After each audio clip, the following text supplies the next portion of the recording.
Kami bersyukur Tuhan oleh karena kebaikan-Mu di siang hari ini. Kembali kami hendak merenungkan firman-Mu. Tuhan tolong supaya melalui perenungan firman Tuhan ini kami semakin memahami kehendak Tuhan dan kami hidup di dalamnya. Kami bersyukur Tuhan dalam nama Tuhan Yesus. Amin. Puji nama Tuhan, siang hari ini kita akan merenungkan firman Tuhan dari Yakobus pasal yang ke-1 ayat 19 sampai 24. Saya akan bacakan buat kita semuanya. Hai saudara-saudara yang kukasihi, ingatlah hal ini. Setiap orang hendaklah cepat untuk mendengar, tetapi lambat untuk berkata-kata, dan juga lambat untuk marah.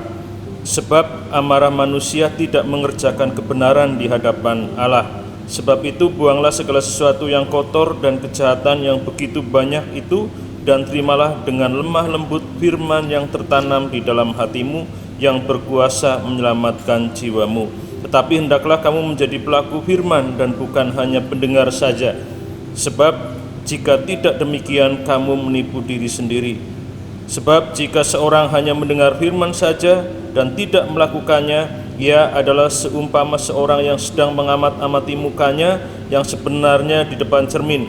Baru saja ia memandang dirinya, ia sudah pergi dan ia segera lupa bagaimana rupanya. Saudara, firman Tuhan siang hari ini mengingatkan kepada kita semuanya bagaimana sebagai orang-orang percaya, sebagai umat-umat Tuhan, kita harus mendengarkan firman Tuhan, tapi tidak berhenti di situ, kita juga harus melakukan firman Tuhan tersebut. Saudara, mendengarkan firman Tuhan itu sangat penting, ya, karena dalam bagian yang lain Alkitab, Rasul Paulus dalam Roma pasal 10 ayat 17 mengatakan iman timbul dari pendengaran akan firman Kristus. Artinya mendengar firman Tuhan itu sangat penting. Sebagai orang-orang percaya, kita harus mau mendengarkan firman Tuhan. Tapi dari pembacaan yang baru saja kita baca dan dengarkan bersama, firman Tuhan mengingatkan kepada kita bahwa mendengar saja tidak cukup.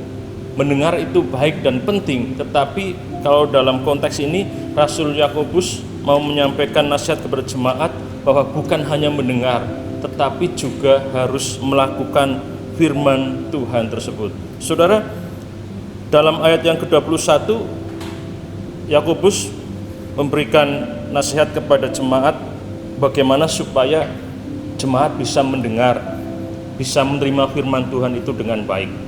Bukan hanya sekedar mendengar seperti kita mendengar misalkan ada suara motor, ada suara orang berbicara, ada suara televisi dan lain sebagainya yang kita dengar begitu saja, tetapi mendengar untuk memahami, mendengar untuk mengerti.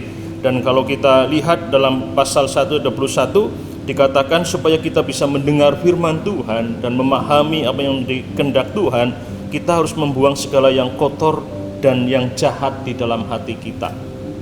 Jadi supaya kita bisa mendengar firman Tuhan dan menerima pesan itu, kita harus membuang segala yang kotor dan yang jahat. Dan dikatakan kita harus mau menerima dengan lemah lembut. Saudara, kadang ada orang yang mendengar firman Tuhan, mendengar renungan, tapi mendengar untuk bukan memahami, bukan mendengar dengan rendah hati, menerima dengan rendah hati apa yang disampaikan oleh hamba Tuhan dalam perenungan firman Tuhan tersebut. Tapi kadang ada orang yang mendengar untuk mengkoreksi, mendengar untuk mencari kesalahan, mendengar untuk mencari sesuatu yang kurang dari apa yang disampaikan oleh hamba Tuhan tersebut, dan dia akan menyampaikan kekurangannya, dia akan menyampaikan kesalahannya, dan dia menganggap bahwa dia yang lebih tahu dan lain sebagainya. Artinya mendengar yang dimaksud di sini bukan mendengar seperti itu. Mendengar untuk memahami, mendengar untuk mengerti, kita buang segala hal yang jahat. Kita terima firman Tuhan dengan rendah hati, dengan tulus, supaya kita sungguh-sungguh bisa memahami apa yang dikehendak Tuhan. Dan firman Tuhan juga mengingatkan kepada kita, ketika kita mendengar firman Tuhan tetapi tidak melakukannya, dikatakan seperti orang yang bercermin. Saudara, firman Tuhan adalah cermin bagi kita. Ketika kita membaca firman Tuhan, ketika kita merenungkan firman Tuhan, kita bisa jadi paham siapa kita. Apakah kita sudah berkenan di hadapan Tuhan atau belum? Apakah kita hidupnya sudah sesuai dengan jalan yang Tuhan tentukan atau masih jauh dari yang Tuhan harapkan? Kita tahu kondisi kita ketika kita membaca firman Tuhan. Saudara, itu dikatakan ketika kita membaca, mendengarkan firman Tuhan itu seumpama orang yang berkaca, bercermin. Dan ketika bercermin, orang tahu kekurangannya di mana. Orang tahu mana yang harus diperbaiki dari penampilannya. Tapi tidak jarang ketika sudah meninggalkan cermin, orang tersebut lupa bagian mana yang kurang dan lupa untuk merapikan dan lupa untuk memperbaiki penampilan yang kurang tersebut. Saudara, ketika kita mendengarkan firman Tuhan, tidak melakukan, kita digambarkan seperti orang bercermin yang seperti itu. Kita ketika membaca firman Tuhan tahu kekurangan kita, tahu yang harus kita perbaiki, tahu kesalahan kita. Tapi ketika kita tidak melakukan perbaikan itu, jadi sama seperti orang yang bercermin yang sudah tahu kekurangannya tapi tidak melakukan apapun. Saudara, ayat yang ke-26 27 dikatakan apa yang menjadi berkat bagi kita ketika kita mau mendengar firman Tuhan dan melakukan firman Tuhan dalam kehidupan kita. Dikatakan bahwa hidup kita akan menjadi bahagia dan ibadah kita tidak sia-sia di hadapan Tuhan. Jadi saudara, siang hari ini renungan singkat kita mengingatkan kepada kita semuanya sebagai umat Tuhan supaya kita mendengarkan firman Tuhan, mau merenungkan firman Tuhan.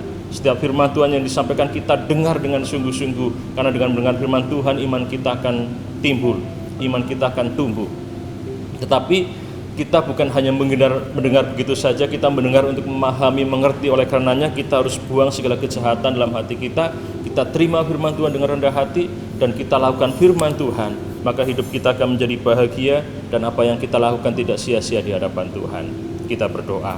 Terima kasih Tuhan untuk siang hari ini, untuk renungan singkat. Tuhan akan mampukan kami untuk memahami setiap pesan dari Tuhan, bahkan kami bisa melakukan pesan tersebut dalam kehidupan kami masing-masing. Kami bersyukur Tuhan, dalam nama Tuhan Yesus Kristus, amin.